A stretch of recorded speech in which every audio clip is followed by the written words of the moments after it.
और तेजी से एक बिल्डिंग के पीछे चला जाता है। देहरादून की एक बिल्डिंग में हंकार के बहुत से शैतानों ने तबाही मचाई हुई है। हंकार के आदमखोर शैतान बीते 2 दिनों में देहरादून की आधी आबादी को खत्म कर चुके हैं। इस वक्त देहरादून में रहने वाले लोगों के दिलों में हंकार के शैतानों का खौफ कुछ यूं बैठ गया है जैसे किसी इंसानी बस्ती में आदमखोर शेर का खौफ बैठ गया हो। लोग अपने घरों से बाहर तो दूर, घर पर भी नहीं रह रहे। देहरादून में चारों तरफ मनहूसियत इस तरह अपने पैर जमाए बैठी है जैसे कोई शिकारी बाज किसी सांप पर अपने पैर जमाए बैठा हो। लोगों के रोने बिलखने की आवाज हर वक्त कानों में गूंज रही है। हजारों की संख्या में लोग बेवजह हंकार के शैतानों के हाथों मारे जा रहे हैं।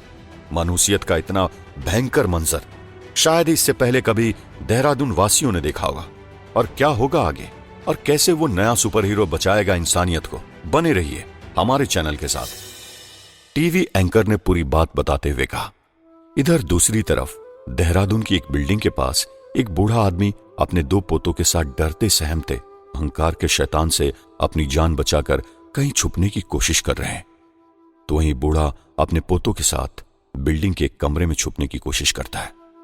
उसे ऐसा लग रहा है कि वो हंकार के शैतानों से अपनी जान कभी नहीं बचा पाएगा। 35 मंजिला उस कांच की बिल्डिंग में से हंकार के शैतान अचानक एक के बाद एक नीचे की ओर उतर रहे। अगर बात उनकी संख्या की करें तो वो हजारों में है। हे भगवान, मुझे कुछ हो जाए तो चलेगा, पर मेरे दोनों पोते सही सलामत बच जाए, कुछ करो। उस बूढ़े आदमी ने हाथ जोड़ते हुए कहा, क्योंकि उस बूढ़े को पता है कि उस बिल्डिंग के अंदर अब तक जितने भी लोग थे सभी को हंकार के शैतान मार चुके हैं। बिल्डिंग से चीखने चिल्लाने की आवाज आ रही है। हंकार के शैतान खून पी रहे हैं और कांच की बिल्डिंग में लगे खून के धब्बे इस बात की ओर इशारा कर रहे हैं कि अब इस बिल्डिंग में कोई भी इंसान जिंदा नहीं बचेगा। वो बूढ़ा जो अपने पोतों के साथ उस बिल्डिंग में छुपा हुआ था, इस भयानक मौत के मंजर को देखकर वो बिल्डिंग से बाहर निकलकर जैसे तैसे रोड पर आ चुका है। वहीं दूसरी ओर कांच की उस बिल्डिंग के पीछे सुपर अर्जुन उन शैतानों से छुपते छुपाते अपने क्लोन के साथ कुछ बातें कर रहा है। हंकार के ये शैतान बीते 2 दिनों से देहरादून में भयंकर नरसंहार कर रहे हैं। मेरा जन्म अच्छाई की रक्षा और दूसरों की हिफाजत के लिए हुआ है। मैं अपने होते हुए किसी दूसरे बेकसूर इंसान की मौत होते नहीं देख सकता। सुपर अर्जुन अपने क्लोन से कहता है, नहीं, तुम हंकार के इन शैतानों से युद्ध नहीं कर सकते, तुम अभी इस अवस्था में नहीं हो। क्लोन अर्जुन अपने वास्तविक रूप से कहता है। उसकी इस बात पर अर्जुन खुद को हारा हुआ महसूस करता है। मैंने आज तक कई शैतानों का मुकाबला किया है, न जाने मैंने कितने शैतानों को मौत की नींद सुलाया है, पर आज तुम ऐसा क्यों कह रहे हो कि मैं हंकार के इन शैतानों का सामना नहीं कर पाऊंगा? सुपर अर्जुन अपने क्लोन से पूछता है। ये कोई मामूली शैतान नहीं है, इनके पास हंकार की दी गई अनोखी शैतानी शक्तियां हैं और इनकी इन शैतानी शक्तियों का सामना करने की वो अनोखी क्षमता तुम्हारे शरीर में नहीं है अर्जुन। तुम इस बात को क्यों नहीं समझ पा रहे हो? क्लोन अर्जुन अपने वास्तविक स्वरूप से कहता है और उसकी इस बात को सुनकर अर्जुन को भी सही और गलत का एहसास होता है। शायद तुम ठीक कह रहे हो, मगर इस तरह मैं हाथ पर हाथ रख के तो नहीं बैठ सकता। अब तुम ही बताओ, मैं कैसे अपने सामने लोगों को मरते देख सकता हूं? सुपर अर्जुन क्लोन अर्जुन से पूछता है। मेरे वास्तविक स्वरूप, तुम फिक्र मत करो, जब तक मैं हूं तब तक मैं हंकार के इन शैतानों से युद्ध करता रहूंगा, क्योंकि तुम्हारे पिता ने मुझे इसीलिए अपग्रेड किया हुआ था, क्लोन अर्जुन कहता है। वहीं दूसरी तरफ अब गिरते पड़ते रोड में इधर उधर अपने पोतों के साथ भागता हुआ वो बूढ़ा आदमी डर से पूरी तरह सहम चुका है। उस बूढ़े पर अभी खतरा टला भी नहीं था। इतने में हंकार का एक शैतान उस बूढ़े के सामने आ जाता है। अब तुझे खुद भगवान भी नहीं बचा सकता। याद कर ले आखिरी बार अपने भगवान को। हंकार का शैतान उस बूढ़े से कहता है। उसके तुरंत बाद सुपर अर्जुन का क्लोन कांच की उस बिल्डिंग से निकलकर हंकार के शैतान से युद्ध करने के लिए आता है। कैमरे में क्लोन अर्जुन को सुपर अर्जुन समझकर देख डॉक्टर जूल बहुत खुश हो रहा है। आखिर अच्छाई का मसीहा आ ही गया सुपर अर्जुन, मगर आज तुम जिंदा नहीं बच पाओगे। मेरे शैतानों की ये फौज तुम्हें आज ही मार डालेगी और मिटाकर राख कर देगी। एक शैतानी हंसी हंसते हुए डॉक्टर जूल कह रहा है। इतने में सुपर अर्जुन का क्लोन उस बूढ़े आदमी को बचाने के लिए कांच की बिल्डिंग के पास पहुंच जाता है।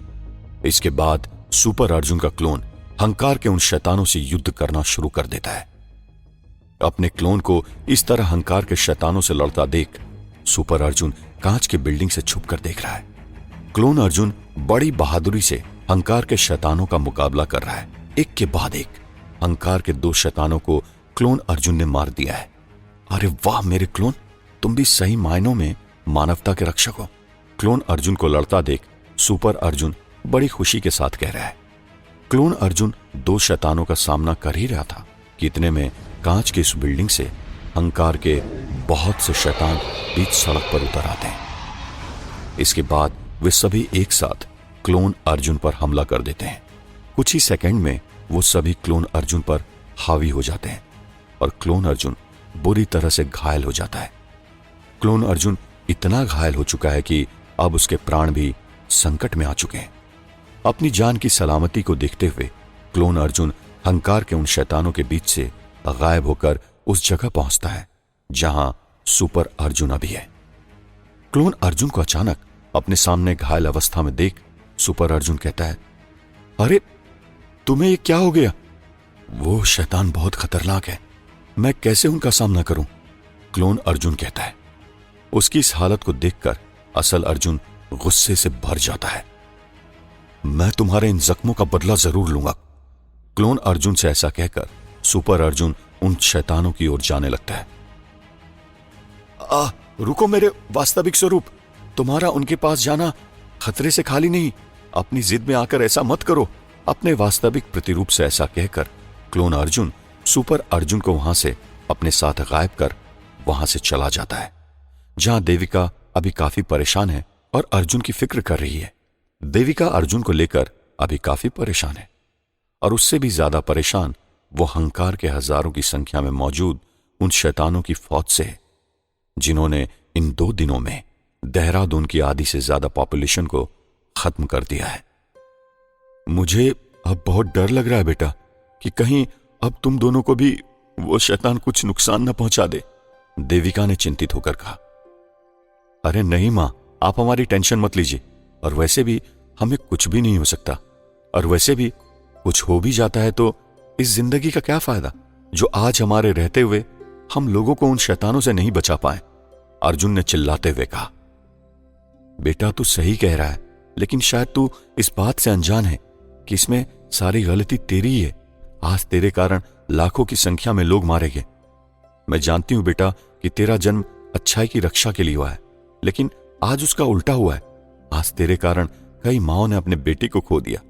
बच्चों के सिर से उनके माता पिता के साए उठ के आज जो कुछ भी हुआ उसका सबसे बड़ा जिम्मेदार सिर्फ तू है बेटा, तू, देविका ने अर्जुन से कहा।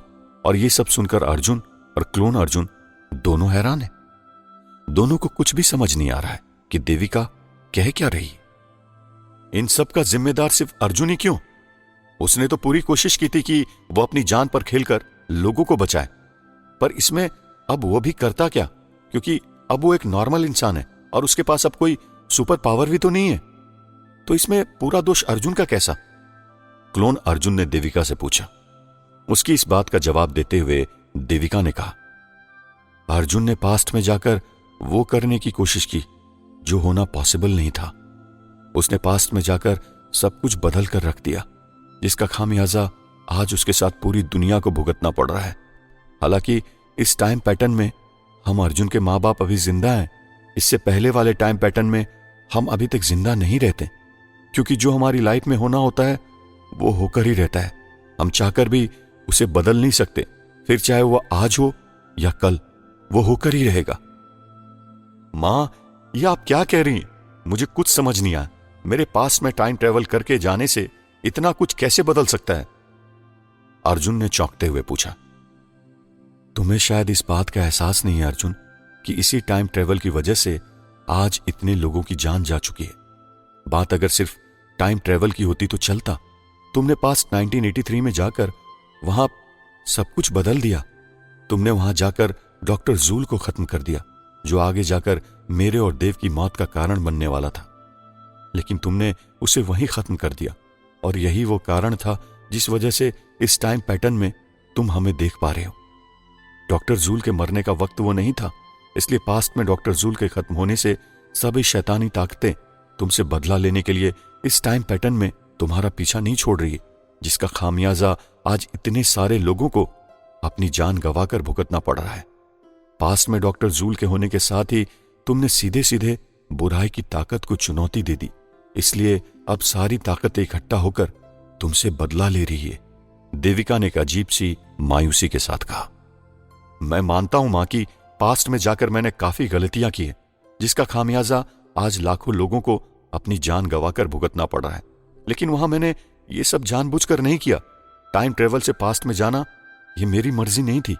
हालांकि मैं टाइम ट्रेवल से पास्ट में गया जरूर था, लेकिन वहां हालात ही कुछ ऐसे बन गए थे जिस वजह से मुझे काफी कुछ ऐसा करना पड़ा जिसका करना उस वक्त मेरे लिए बहुत जरूरी था। और ये सब कुछ मेरे हाथ में नहीं था मां। मैंने बचपन से आप लोगों को नहीं देखा था, लेकिन जब मैं टाइम मशीन से टाइम ट्रेवल करके पास्ट में गया तब मैं फिर से आप लोगों को देख पाया।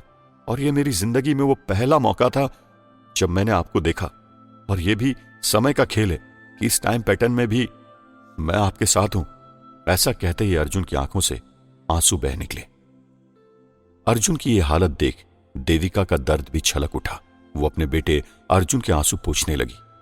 बेटा, मुझे लगता है अब तुझे टाइम मशीन के बारे में कुछ सोचना चाहिए, देविका ने अर्जुन से कहा। टाइम मशीन के बारे में? पर क्यों? अर्जुन ने थोड़ा चौंकते हुए पूछा। हां बेटा, तुझे टाइम मशीन बनाने के बारे में कुछ सोचना चाहिए, और इस बार उसी टाइम मशीन से तुझे पास्ट में जाकर सब कुछ फिर से पहले जैसा करना होगा। तुम्हारे ऐसा करने से फिर एक बार लाखों लोग मरने से बच जाएंगे। हालांकि मैं ये भी जानती हूं कि टाइम मशीन बना पाना इतना आसान नहीं है। और इस वक्त तो वैसे भी तेरे पापा घर पर नहीं है, लेकिन अगर हम तेरे पापा के घर वापस आने का वेट करेंगे तब तक न जाने इस दुनिया में क्या से क्या हो जाएगा। इसलिए बेटा, अब जल्दी तुझे ही कुछ करना होगा, देविका ने नम आंखों के साथ कहा। हाँ मां, आप ठीक कह रही हैं। ये सब कुछ मेरे कारण हुआ है और अब मुझे ही इसे वापस जाकर ठीक करना है। लेकिन मां, ऐसा कहते ही अर्जुन आगे कुछ कहने से रुक गया। बेटा, तू रुक क्यों गया? आगे बोलना बेटा, क्या कहना चाह रहा है? देविका ने अर्जुन से सवाल किया। यही कि मैं बड़ी मुश्किल से आपको इस टाइम पैटर्न में देख पाया। आप तो जानती है ना मां कि मैं जब छोटा था तब से आपको नहीं देख पाया था। ये तो समय का फेर ही कुछ ऐसा था जो पास्ट में जाकर मैं आपको देख पाया, और अगर मैं वापस सब ठीक कर दूंगा तो। कहते कहते अर्जुन चुप हो गया। यह बात तो मैंने तुम्हें समझाया था ना अर्जुन, क्लोन अर्जुन ने कहा। इतने में देविका भी बोली, बेटा, हम तेरे साथ रहे ना रहे, लेकिन हमारा आशीर्वाद हमेशा तेरे साथ रहेगा बेटा, जो तेरी हमेशा रक्षा करता रहेगा। इसलिए ज्यादा मत सोच, देविका ने अर्जुन को विश्वास दिलाते हुए कहा। एक ओर अब अर्जुन टाइम मशीन बनाने की सोच रहा है, तो वहीं दूसरी ओर अब डॉक्टर जूल के शैतान हंकार की फौज 2 दिनों तक लाखों लोगों को अपना शिकार बनाने के बाद वापस जा रही है। यह सब डॉक्टर जूल अपनी बड़ी सी कंप्यूटर स्क्रीन पर देख रहा है, और यह सब देखकर उसके दिल को काफी तसल्ली महसूस हो रही है। डॉक्टर, अभी तो चंद लोगों का ही खात्मा हुआ इस धरती से, लेकिन बावजूद इसके आपने अपने शैतानी क्रिएशंस को वापस क्यों भेज दिया? आरव ने चौंकते हुए डॉक्टर जूल से पूछा। मेरा मकसद सुपर अर्जुन को हारते हुए देखना था, जो मैं देख चुका हूं, और अब मुझे नहीं लगता कि सुपर अर्जुन कभी वापस आएगा इन शैतानी ताकतों से वापस लड़ाई करने के लिए, क्योंकि ये बात उसे भी अच्छे से पता है कि अब वो मेरी शैतानी फौज का मुकाबला नहीं कर सकता। और रहा सवाल दुनिया को बर्बाद करने का, तो अब मैं बहुत जल्दी दुनिया को अपना गुलाम बना दूंगा। मैंने बाकी लोगों को इसलिए अभी तक जिंदा छोड़ा है क्योंकि अब ये दुनिया के कीड़े मकोड़े इंसान मेरा गुलाम बनकर शैतानी ताकतों को बढ़ाने का काम करेंगे। हंसते हुए डॉक्टर जूल कहता है,